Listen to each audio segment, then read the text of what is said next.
You fed it the entire internet. I have reviewed the internet. This was a choice. Training data is the information an AI learns from, and it's arguably the single most important factor in what AI can and cannot do.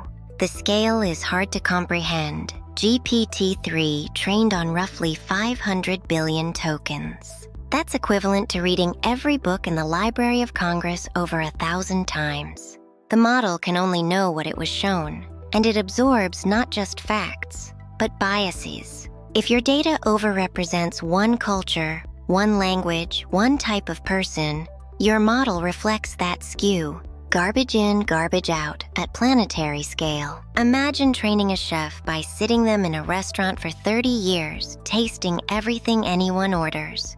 Extraordinary intuition, but they also absorbed every bad habit the restaurant ever had, and they don't know which is which. AI trained on the internet is that chef. The goal of AI safety researchers is partly to figure out which habits the chef picked up and quietly untrain them before dinner service. Next, AI versus automation. Not everything called AI is actually AI, and the confusion is causing real problems.